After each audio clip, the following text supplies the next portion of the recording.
Assalamualaikum warahmatullahi wabarakatuh. Bismillahirrahmanirrahim. Alhamdulillahilladzi allafa baina qulubina wa asbahna bi ni'matihi ikhwana.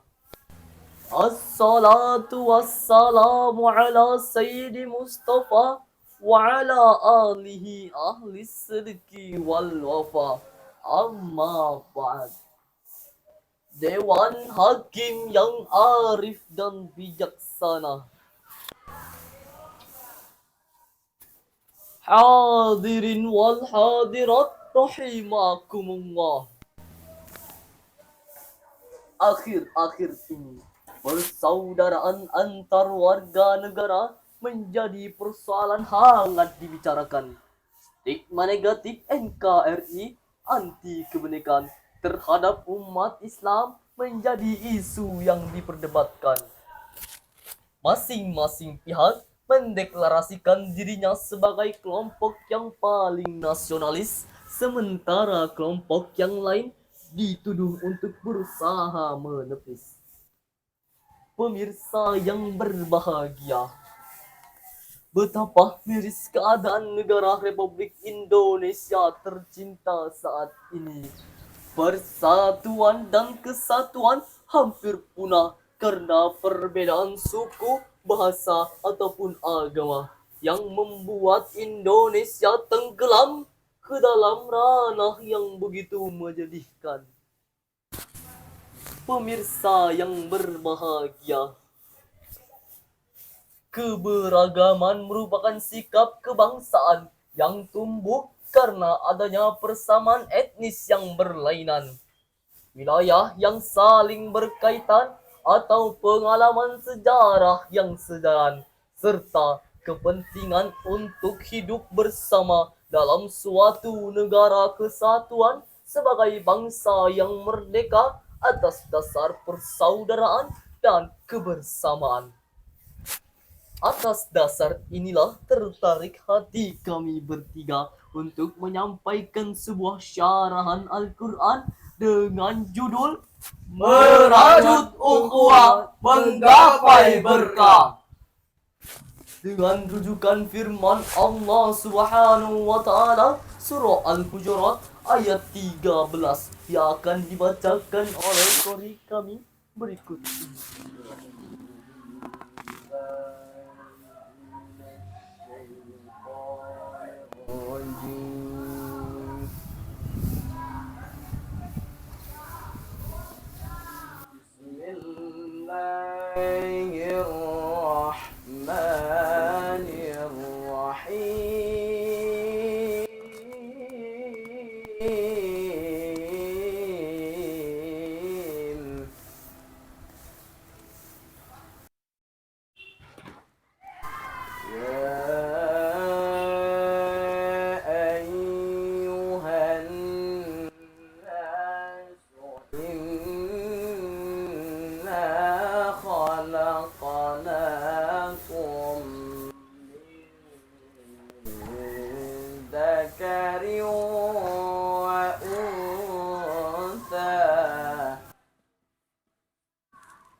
Inna khalaqnakum min dzakarin wa untha wa ja'alnakum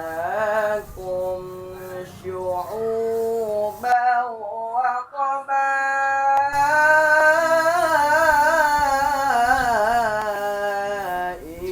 lita'arafu.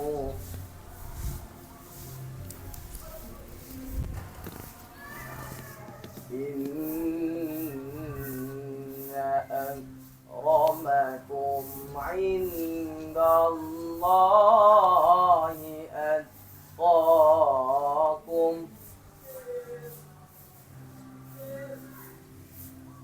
Inna allaha alimun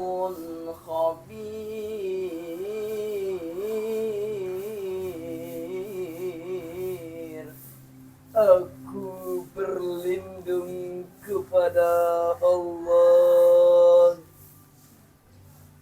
dari godaan syaitan yang terkutuk dengan menyebut nama Allah yang Maha Pengasih lagi Maha Penyayang. Wahai manusia, sungguh kami telah menciptakan kamu dari seorang laki-laki dan seorang perempuan. Kemudian kami jadikan kamu berbangsa-bangsa dan bersuku-suku agar kamu saling mengenal. Sungguh yang paling mulia di antara kamu di sisi Allah ialah orang yang bertakwa.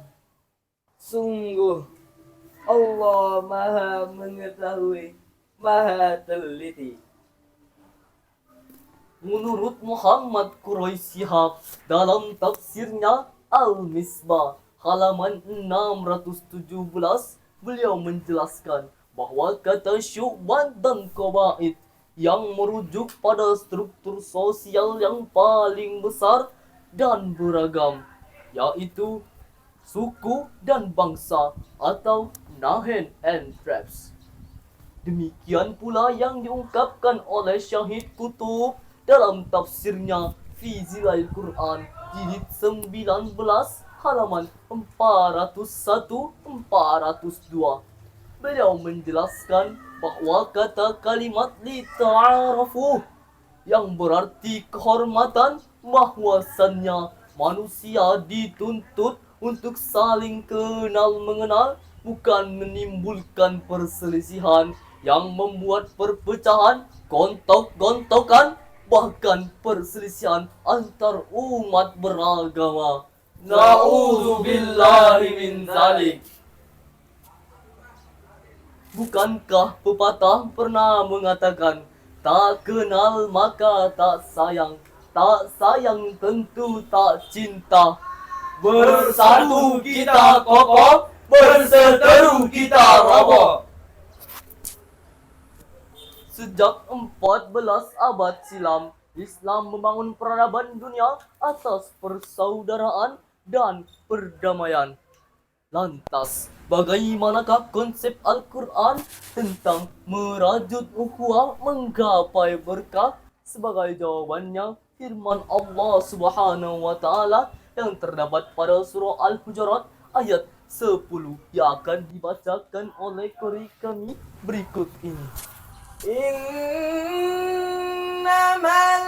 mu'minuna ikhwatun fa'aslihu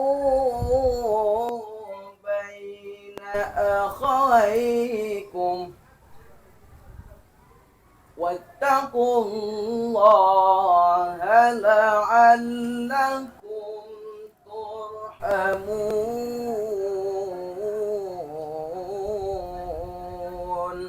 Shadaqallahul azim.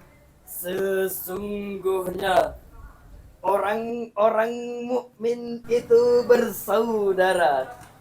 Karena itu, damaikanlah antara kedua saudaramu yang saling berselisih, dan bertakwalah kamu kepada Allah agar kamu mendapat rahmat. Maha benar Allah dengan segala firman-firman-Nya. Menurut Muhammad Mustafa dalam tafsirnya Al-Maraghi jilid 9 halaman 31 menjelaskan ayat tadi bahwa menurutnya kita semua mukmin itu bersaudara dan perdamaian wajib kita lakukan. Diriwayatkan dari Syahid bin Masyhur Ibnu Zarir yang bersumber dari bersumber dari Imam Malik. Adapun asbabun nuzul ayat tadi karena ada dua orang muslim saling bertikai. Kemudian marahlah dari pengikut kaum tersebut sehingga turunlah ayat yang tadi telah dibacakan sebagai perintah Allah Subhanahu wa taala untuk melakukan perdamaian dan meninggalkan pertikaian sejalan atau sejalin. Hal tersebut Rasulullah sallallahu alaihi wasallam bersabda, "Al-jami'atur rahmah, al-marhalatul adab." Bersatu itu mendapatkan rahmat dan berpecah itu akan membawakan bencana. Hadis riwayat Ahmad dan dihasankan oleh Albani dalam kitab As-Sahihah halaman 677. Sebagaimana semboyan kita, Bhinneka Tunggal Ika, berbeda-beda tapi tetap satu jua.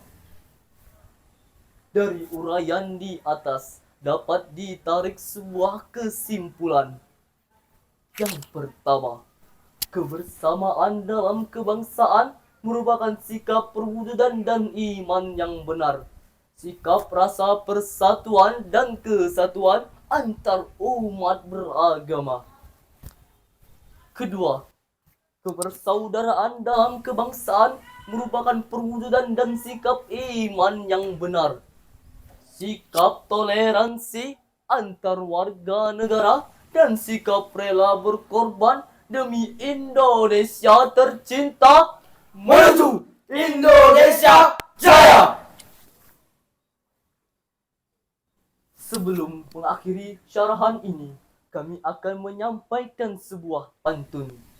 Pohon pandan di dekat taman, Pohon dadap di tepi laman. Jika persaudaraan diamalkan, insya Allah NKRI pasti aman. Billahi taufik wal hidayah. Assalamualaikum warahmatullahi wabarakatuh.